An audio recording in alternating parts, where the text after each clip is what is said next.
Welcome to another program in our series, Freethinking Forum. I think I'm showing my mild cognitive impairment. I'm Bill Weir, the producer and host, and I am delighted to have with me today Samantha Strubel. She is the study coordinator of the ACT trial. And Yeah. I welcome you to the program. Well, thanks for having me, Bill. It's a pleasure being here today. And why do you call it a trial? Who is on trial? Yeah, so the ACT trial, it's a clinical research study. So we call it a randomized controlled clinical trial. So that's a fancy word for saying that it's a research study. The ACT trial, ACT is a shortened version of the whole name. The actual title of the trial, I have it written down here in front of me, so Well, I don't mess up any of my words, but it's efficacy and mechanisms of combined aerobic exercise and cognitive training in mild cognitive impairment. Wow. Yeah, so again, we call it the ACT trial. The reason that we call it ACT, A-C-T, is we take the A from aerobic exercise, we take the C from cognitive, and the T from training. And we're hoping to see some effects here. That helps us remember what ACT means. And now, do you want to tell us more about the difference between mild cognitive impairment and Alzheimer's disease? Yeah, I will. I'll first start by saying again that the ACT trial, it is a study that's going on at the University of Minnesota. It's in the School of Nursing at the University of Minnesota. I'm the study coordinator for the trial. So the lead researcher, her name is Dr. Fong Yu. She's a very prominent researcher in the field of Alzheimer's disease. She's been doing research for about 14 years. And she's Good for her. Yeah, she's been doing it for quite a while. So she's a professor in the School of Nursing at the University of Minnesota. So like I said, she's the lead researcher, she's my boss, we work very closely together. But the study as a whole is we're trying to see the effects of exercise and cognitive training on individuals with mild cognitive impairment, or in individuals with mild cognitive impairment. Mild cognitive impairment is also known as MCI, so it's a shortened way of saying it. We can shorten it. Yes, you don't always have to make it such a mouthful. Yeah. But So, what's the difference? yeah, so the difference between mild cognitive impairment and Alzheimer's disease, in some people's eyes, there's big differences, in other people's eyes, there's smaller differences. But people with mild cognitive impairment, they have sometimes slight but noticeable changes in their memory. So people with mild cognitive impairment, they're highly independent. They are likely able to still drive. They may be able to hold a job, but they've noticed some changes in their memory. Well, I think most people out there in my age range, over 65. Yeah, sure. So there are some changes that happen just with normal aging. The changes that happen with mild cognitive impairment are going to be changes that are greater than what is seen in normal aging. And sometimes that can be hard to quantify. Sometimes it can be hard to tell the difference, and that's why you have to go and see a professional, and they'll be able to help and tell you truly if you have mild cognitive impairment. A neurologist? A neurologist, sometimes a primary care provider, but a neurologist. Psychiatrist? Usually we recommend neurologists just because that's their field of study. That's really what they specialize in the brain. But Alzheimer's disease, in comparison, that's going to be a much more progressive decline of memory, or a progressive disease, but it's a fast decline of memory. I don't want it. Yeah, most people don't. So How do I avoid it? Well, we're hoping with the study that we're going to be able to get some answers for you. Right now, we recommend, a healthy diet, exercise, doing things that are going to challenge your brain, getting some socialization in, getting out of the house, stuff like that. Keeping your whole body active. I think I'm doing that. Yeah, yeah. Because I am a research subject. You are a research subject. I work with you during the week. That's right. Yeah. 3 times a week. 3 times a week. And we meet in a YMCA. There are other places, of course, other types. You could go to get the cycling part of it, which, maybe I should ask you to explain the 4 groups first. Yeah, so Bill is actually a participant in our study here. So I get to work with you 3 times a week. We meet 3 times a week for a total of 6 months. But participants in our study, they may be randomized into one of 4 groups. So again, earlier I mentioned that it's a randomized study, which means that there are different groups that people may be placed in, but you don't get a choice in the group, I don't get a choice in the group. So there's 4 different groups that people may be in. The first one is a cycling group. So that group is going to be doing some aerobic exercise. They're going to be cycling on a stationary bicycle. The second, Just like I'm doing. just like you're doing. The second group is going to be a group that does cognitive training. So they do a series of different brain games on the computer. Just like I do. And that brings us to the third group. So the third group is a combination. So that groups, they start on the bike and then they finish doing those same brain games. And then finally we have a 4th group that's a seated, stretching, and range of motion group. And they finish doing some things on the computer that we call mental leisure activities. Those are going to be things that people may be familiar with, stuff like Sudoku, a word search, and a game that's similar to solitaire. Oh, I'm glad I wasn't assigned to that group. I don't know how to do a Sudoku. And if you don't know how to do any of those activities, we teach them to you. Oh, Yeah. oh. If you're assigned to that group. Mm-hmm. But how does someone know if they have mild cognitive impairment? Can you say anything more about that? Yeah, so there are a number of people who they may give themselves a self-diagnosis of mild cognitive impairment. They notice some changes in their memory that is happening more frequently, and so they may then go visit a doctor, a neurologist of some type. And there's not one good test to determine whether or not someone has mild cognitive impairment. We were talking about Alzheimer's disease earlier. With Alzheimer's disease, there are changes in the brain that you can actually see when you do a PET scan. And so some of those changes, people can go in and they can be diagnosed with Alzheimer's disease after getting a PET scan. With mild cognitive impairment, it's a little bit tougher. There's not necessarily a perfect scan or a perfect test to do, but there are a number of neurological tests that can be done, and depending on how people score and how they had maybe scored before, earlier in their life, or how they could have estimated they would have scored, then a doctor can make a conclusion that someone likely has mild cognitive impairment. But they might go through scans like an MRI to rule out any other diagnosis that could cause similar symptoms. So it's a process, and it sometimes takes some time. Yeah, sometimes can be complicated. Yes. Mm-hmm. And I've been,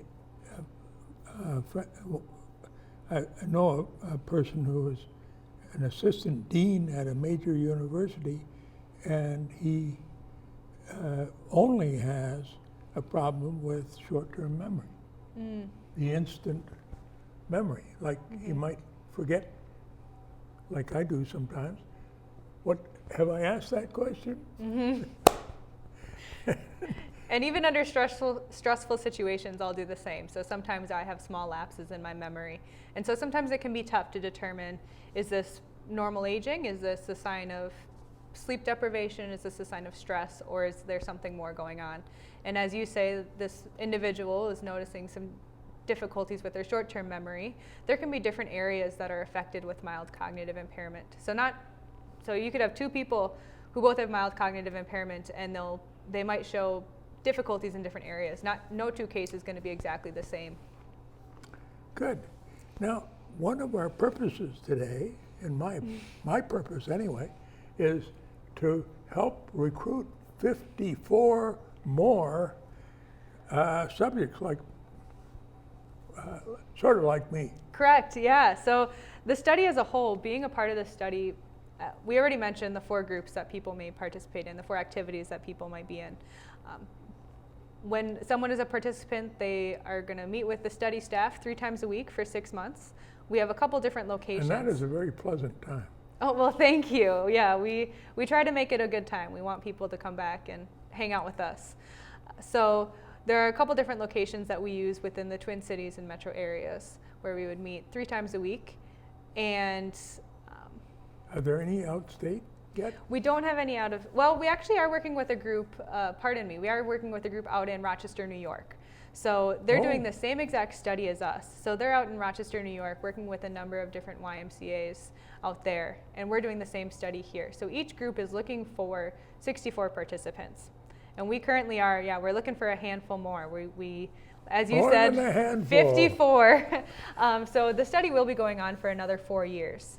Good. And during that time, we are looking to recruit some more individuals. A couple of the requirements is they have to be 65 and older, and probably notice some changes in their memory. If they haven't, 65 years old or better. or better, is that what you call it? The older you get, the better? Yeah, Get better with age? we have more wisdom Yeah, that is true. if we can figure out where it is there in the brain. You definitely have a lot more life experience than anyone younger, so That's right. it's a good thing. Sometimes we even maintain our sense of humor. I think you've done a great job of that. You make me laugh every time I see you. Good. I think that's good. Yeah. No, it is. Yeah, I'm not laughing at you. I'm laughing with you. Don't worry. Good. Now, what would study participation in the ACT trial look like for other people? Is there more that you want to say on that? Yeah, so I already talked a little bit about the groups that people may participate in. I talked about Yeah. the time commitment. But there are a few additional things that I haven't touched on yet. So the study as a whole, it is an 18-month-long study. For the first 6 months, we meet 3 times a week. We're doing whatever activity the participant is assigned to. After that, we do a full year of follow-up. However, during that year, we're only meeting a few times over that year. But over the course of those 18 months, we do have 3 different tests that we do. So we do an MRI, we do a physical stress test. Now, an MRI, that doesn't require injection, does it? No, it doesn't. So people may have had an MRI that requires injection, but our MRI does not require any injection. It's non-invasive. It's about 17 minutes that people are going to be in the scanner or in the magnet. So most people have said it's pretty doable. However, some people have And if they have magnet claustrophobia. in their, if they had metal in their head already, So we go through a very extensive screening process to make sure that people are safe to go into our MRI machine. good. So we double check anything that's in their body that they weren't born with. So whether it's a pin or a screw or a wire, something really small, or if it's a joint replacement or Well, I have a metal joint replacement in my shoulders, and Yeah. that was not a problem. yeah, most of the recent technology, if it's titanium, it's just fine to go in an MRI. Oh, good. Yeah, so some of the older stuff, we want to make sure it's not going to heat up. We want to make sure there's not going to be any movement. So generally people who have pacemakers or certain things, very specific things in their body actually can't go into an MRI because it'll put them at danger. Yeah. Yeah. So, over 65 and no metal in the head. Likely no metal in the head. There could be, if they had like a wire or something maybe in their jaw, they might be okay. But we screen everything. So Well, I'd have to take my dentures out. I think you did last time, yeah, if you don't mind telling the viewers that. So, but basically, I'm finding this to be a lot of fun. I mean, it's not just getting me out of the house, which is one good thing, but doing something productive and have someone new to talk with. And knowing that the research is designed to help not just me, but I mean, it's not focused on me, but to help people generally. Yeah, it generally does. That's what people say. People often say that they have a heightened sense of purpose when they're participating in a study like this, where they know that it may not help you today, but it'll help future generations. It'll help maybe my generation. Yeah. So I don't want you to get Alzheimer's. I don't either. It is something that I'm not super focused on right now because I know it's not an immediate risk, but it is in the back of my mind. We're all getting older, and there's. Well, there's what is it, this generation that's getting over 70 now? Mm-hmm. So many people now, year by year, are getting over 65, over 70, and they are having a lot of problems. And I think to know that they are helping other people and perhaps themselves by taking part in this study, I think would be a real plus. So what do they do? They call? Yeah, so we have a study line that they can call. So that number is going to be 612-626-9490. So it's showing up on the screen now. On the second from the bottom line. Yes, we also have a couple different emails that you can reach out to. So Sue Greimel, she's our project manager. Her email is also showing on the screen right now. It's going to be moone104@umn.edu. Good. Yeah, another email that you can reach out to, that's going to be the study email. That's going to be ACT-TRIAL, so act-trial at umn.edu. Good. Yeah. Oh, pardon me. It's going to be act-study, not trial. Mistake there. Oh, that helps for a lot of people, not figuring they're going to go on trial. Yeah, you're not going to be on trial. You're going to be part of a study. So here's the correction here on the screen. It's going to be ACT-STUDY@umn.edu. Good. So if you're interested in shooting us an email, you can send it to either Sue or you can send it to the study email. And we'll be able to answer you or give you a call pretty immediately. Yeah. So if you don't mind driving or riding into one of the study centers, do you have different locations around the Twin Cities, or yeah, we have. You will have? We have 3 different locations. We're working on getting hopefully another location kind of in the further northwest suburbs, actually. But right now we use the Southdale YMCA, which is in Edina. We use a location out in St. Paul. We actually use a senior living facility called Ling Bloomston. It's across from the state fairgrounds. I know that. Yeah. Yeah, so they've been nice and let us use one of their recreational rooms. So just east of the state fair. Yeah, so it's right off of Snelling there, and right across, pretty much right across the street. So we use one of their rec rooms. And then we also use the Cora McCorvey YMCA, which is in North Minneapolis. It's at the crossroads of 94 and Highway 55. Good. Yeah. Well, and for people coming in, we do offer reimbursement for travel. If people have issues with travel, we can pay for Ubers or other forms of transportation. So we can help people out. We want people to come out, and we don't want travel to be the reason that they can't participate. Good. Yeah. Well, this program is certainly attractive to me. Yeah. And just, by the way, I got my mild cognitive impairment diagnosis from going to the Center for Memory and Aging in St. Paul. That's part of Health Partners. And the person who reported the results to me, a psychiatrist, said that some evidence of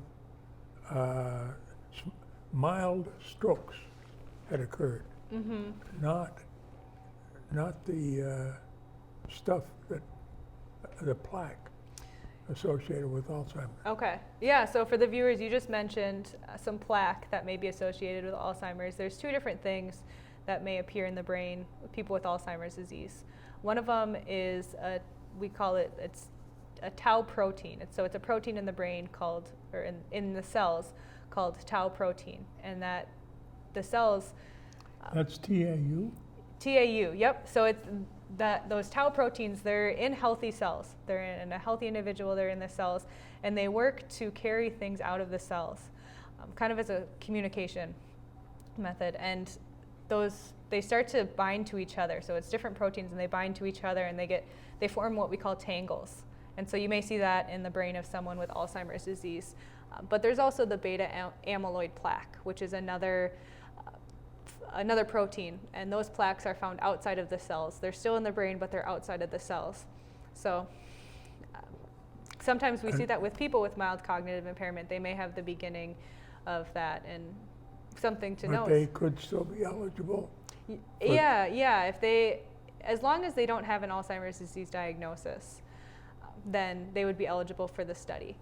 But something that we didn't really cover too much earlier, but when we were talking about the differences of mild cognitive impairment and Alzheimer's disease, is there a lot of times people think that mild cognitive impairment is mild Alzheimer's disease. It is different from mild Alzheimer's disease. It's different because it doesn't always progress into Alzheimer's disease or another dementia. People with Alzheimer's disease or other dementias likely had mild cognitive impairment prior to that. But some people have mild cognitive impairment and it never progresses into anything else. It'll just stay at that level. Well, I want to get it reversed. And that's something we're trying to look at when you're in the study here, trying to see if some of the symptoms can be reversed or if at least slowed down. The progression of mild cognitive impairment, possibly into other dementias, can be slowed down and reversed. Or that is very hopeful, what you've just said. And I think a big reason for people wanting to be in this study. Yeah, one of the reasons the study is going on is because there's no cure for Alzheimer's disease right now. There's no medication that really fixes Alzheimer's disease. There are some medications that can help with some of the symptoms, some memory medications that are out there, but they don't work for everyone, and they're not cures. So we're trying to find a non-drug related, way to help people out and a way to stop some of the symptoms or control the symptoms and hopefully delay the progression or stop the progression altogether of a further disease. Yeah. Now, I know you enjoy working on this study. What are your favorite parts of doing this? Yeah, so the study is an exercise, or has both exercise and cognitive components to it, and those are both things that I'm very interested in. I went to school for exercise science as well as some neuroscience. So I'm really interested in the research side of things, kind of trying to determine what's going on in the brain, because we do, in the grand scheme of things, we know so little about the brain. But another thing is I really enjoy working with the participants. I enjoy working with people like you. I enjoy working with older adults and hearing about their life experience, hearing about their stories. It's really fun for me. And hearing their questions. Their questions, yeah. Bill comes ready with questions every single day. You are someone who is a lifelong learner, I can tell. Yes. I've taught in lifelong learning program at the University of Minnesota. Okay. But I think the key, it's so great a meaning in this, and your program has provisions for giving people transportation, and I can't see how anyone with a mild cognitive impairment diagnosis wouldn't want to sign up. Yeah, we're doing our best to try to recruit people, and we hope that it's a good thing for the participants that are in the study. Yeah. We want to help people out as much as we can and have it be a good experience for everyone involved. Do you have a circle marked for how far somebody can be paid to come in from? If someone wants to come in and they're driving, St. Cloud? It would be difficult. I would be a little concerned about the time commitment, but if they're willing to drive in, if they're willing to come and make that commute, then we'll have them. 3 times a week, not necessarily in rush hour. Exactly, yes. We don't want really anyone driving in rush hour. We don't want to be driving in, we don't want to be driving in rush hour either. But we will definitely schedule around that, schedule times that work best for each individual participant as well as ourselves. Yes, I know you've been flexible with my timing, and I really appreciate that. And it's led me to think of using more of the YMCA facilities to help my body get back into better shape. pardon me. Yeah, something with this study is if someone is going to be using the YMCA, they're going to be going to one of our YMCA sites, then we will set them up with a membership. A lot of Really? Yeah, a lot of older adults may have insurance that may cover their membership, so they might be able to use something like Silver Sneakers. But if their insurance doesn't cover it, then we'll set them up with the membership for a full 7 months to make sure that it covers the whole 6 months where they would be using the YMCA. And then with that, they're able to use any YMCA in the Twin Cities or in the metro. So if there was a different YMCA that was closer to them and they wanted to go there in their off time, I know that you've hung out there, you've done some swimming after your session, and Yeah, and Ridgedale is closer to my home, so yeah. I go over there too. Mm-hmm. And it's also been enjoyable for me to meet some of the other research subjects. Mm-hmm. People that I don't notice their mild cognitive impairment, but I know they must have the diagnosis since they're in the program. And I think all of us that I've met are experiencing improvement in our cognition. Well, I'm glad to hear that. We definitely, I mean, exercise is good for everyone, regardless of their age, regardless of their lifestyle, whether they're sedentary, whether they're already active. Exercise is really great for people. And we do hear from study participants that they feel like even short term, on a daily basis, and even a couple weeks into the study, that they may be noticing some changes with clarity and thinking. And I've experienced that too. Well, that's good to hear. I'm glad you have. Yeah, we're down to the last minute. What else would you like people to know in 1 minute or less? In 1 minute or less, you're really putting me on the clock there. I guess just what I want people to know is that there is hope out there. There's things that you can do if you're feeling stuck, but there are ways to get involved. And one of the ways to get involved is research. Let's repeat that phone number again. Yeah, so if you're interested in being part of the study, you can give us a call. Our number is 612-626-9490. And you can ask for Sue Greimel. She's our study project manager. Or you can ask for myself. And again, my name's Samantha. Yeah. Well, Samantha Strubel, I really appreciate your coming in and helping, well, more than helping, being the fount of wisdom on this very valuable ACT trial. Well, thank you, Bill. Yeah, it's been fun coming in. So, and thank you for tuning in.